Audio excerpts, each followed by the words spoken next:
Hey, hey. All right, guys, welcome to part two. All right, so let's take a closer peek at where we paused there at the end of episode one.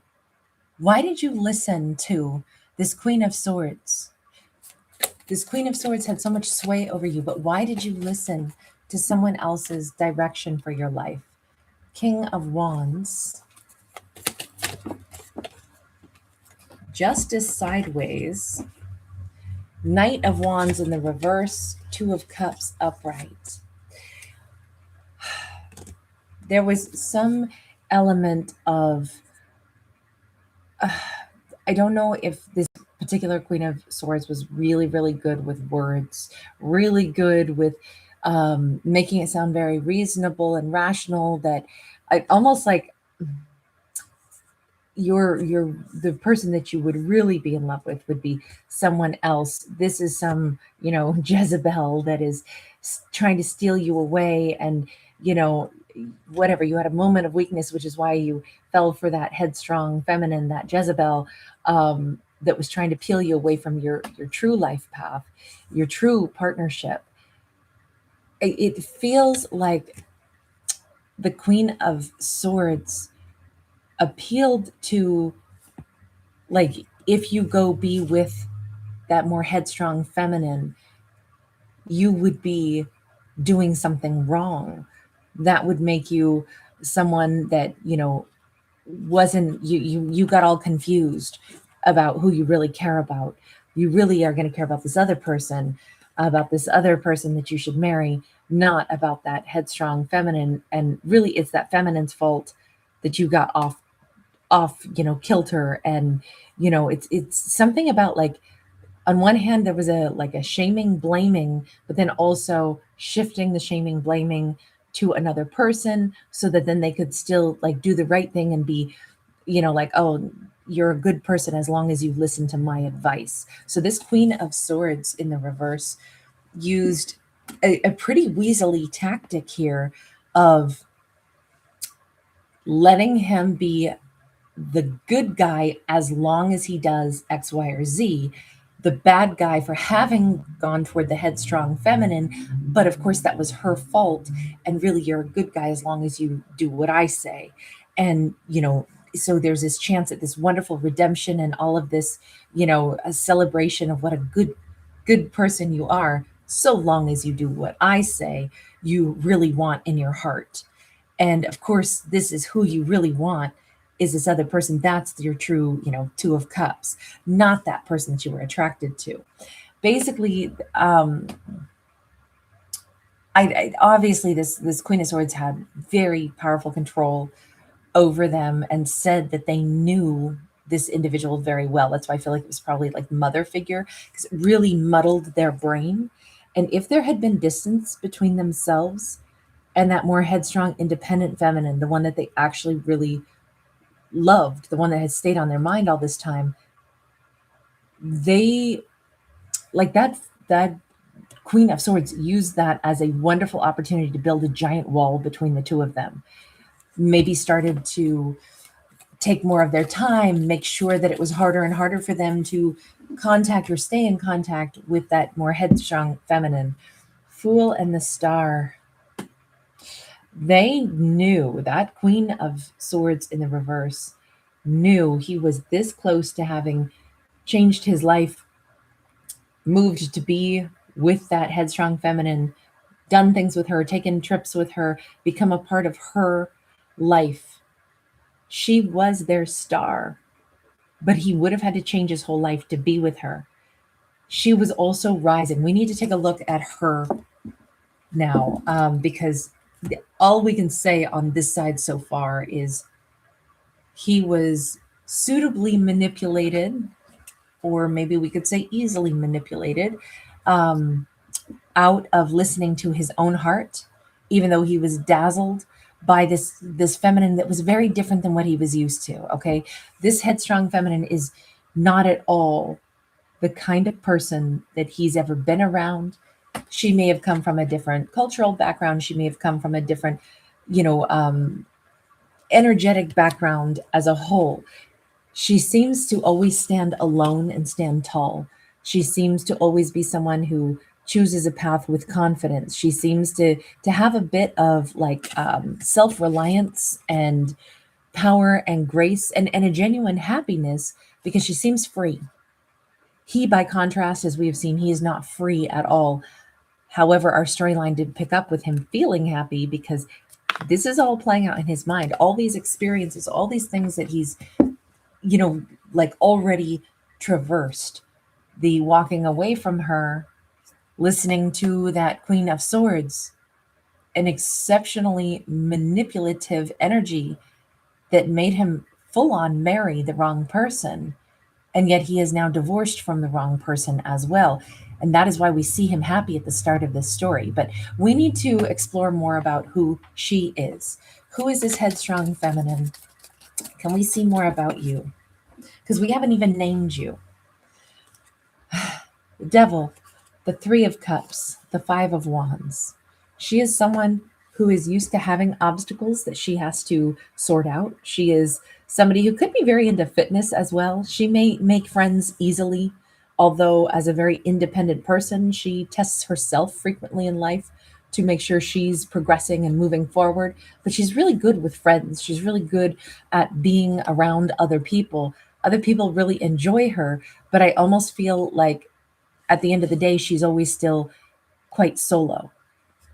With that Devil card, he was definitely a toxic attraction for her. He may have been the one person she really got stuck on, the one person that she really, I definitely feel now like this had to have been a long distance connection, but he was the one person that, if anything, maybe she started to say, I really wanted to be with him. I really wanted to work things out with him. I wanted things to work. I wanted to connect with him. The only thing is if they had to spend more time texting back and forth, I do not feel like this was enjoyable to her at all. She seems to be somebody who wants to be active and be doing things, with people. I think she either goes solo or she spends time in real FaceTime with people. I don't know that it would have worked for her to have some long distance relationship, simply because that's a lot of time spent texting instead of being active and doing things and spending time being in each other's energy. So on one hand, Emperor in the reverse, Seven of Swords in the reverse, I think she came to realize he couldn't possibly be the right match for me. She may have also come to realize if his texting was getting less and less, if they started to have problems, if he was not really around, she may have already intuited that I believe plans have changed. I believe he is not in charge of his own life. I don't really think that he has intention toward me. I don't feel like he's going to make a life with me after all. She saw the signs. Something about as soon as they were apart, there was an obvious like wedge being built between her and him. She could feel it, and she wasn't wrong about that. Maybe his tone changed. If he had been upright and he was going to be like making a life with her and wanting to marry her and all of that, and then as soon as he's out of sight or back in his own world, that's when that Queen of Swords starts chipping on him, chipping away at his resolve. All of a sudden, it becomes pretty apparent he's being, like his mind getting twisted, and he's changing his opinion. Those plans that he had with me, those plans aren't going to happen because in truth, he's not an emperor. He's not somebody who has his own opinions. He's not going to go any route that he wanted to go. Tell me, do you have a name? Can we name you, feminine? King of Pentacles. She may operate more from her masculine side. And as much as we've called her like this headstrong, independent, maybe more free-spirited, somebody who travels a bit, somebody who has a life path that she believes she needs to follow, she is actually also in her masculine energy as somebody who wants to build a solid foundation. She is somebody that becomes the best of the best at whatever she does, whatever her career path is, wherever she chooses to excel, she literally excels in every avenue. She's not somebody who like whimsically spends her time in life. She pitches herself into something and she's like, hey, if I'm going to sing music, I'm going to go platinum. If I'm going to, work in any business, no matter what, if I'm going to work for someone else, I'm going to become the person everyone will know in the business. I'm going to become the employee they won't forget. I'm going to excel in whatever it is that I do because I'm about developing. I'm developing my talents as I'm developing relationships. I'm developing, my plans for my life. She has an intention of building an empire.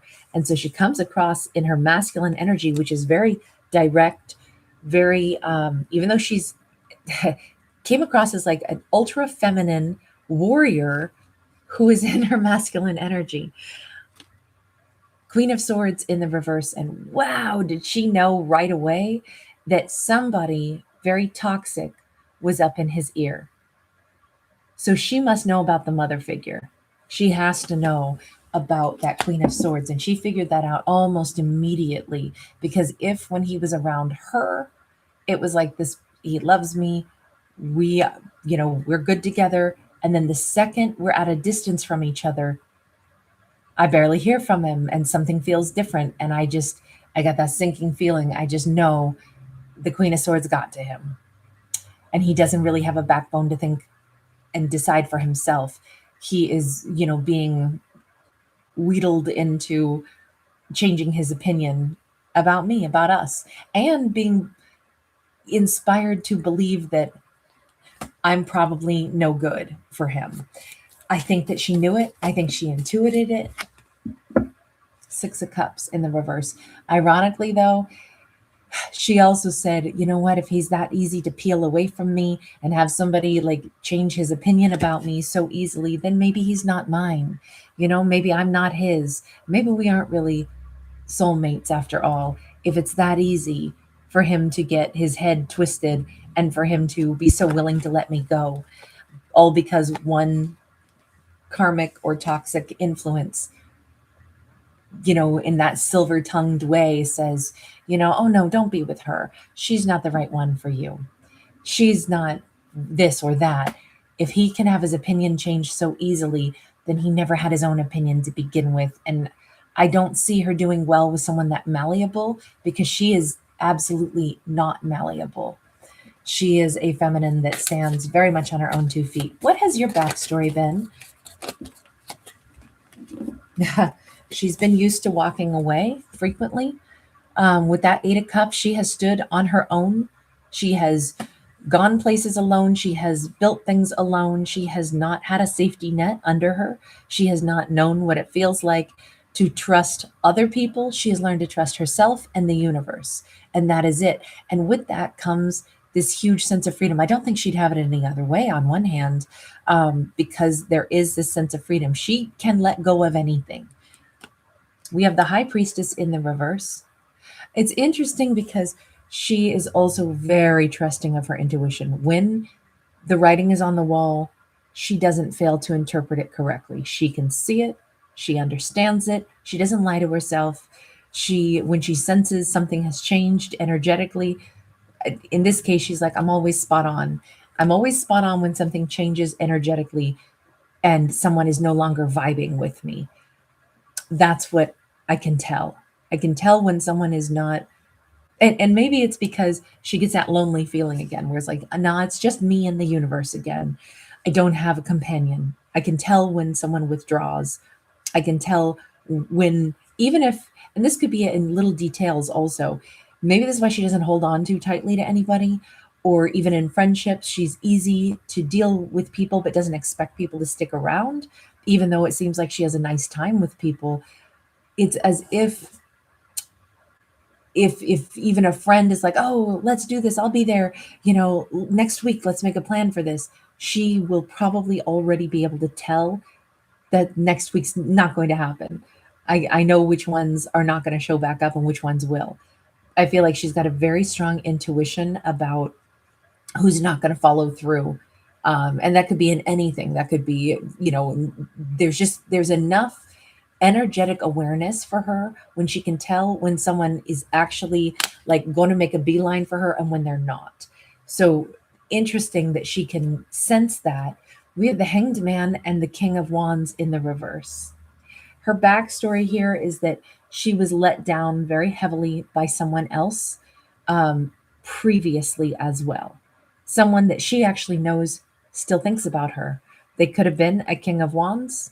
This could be somebody that wanted her, but I don't know. It almost feels like she says, there's this routine that happens in my life. I meet people, or specifically, maybe this is men. I meet men who want me, but then they don't. And they still think about me, but then they don't move toward me.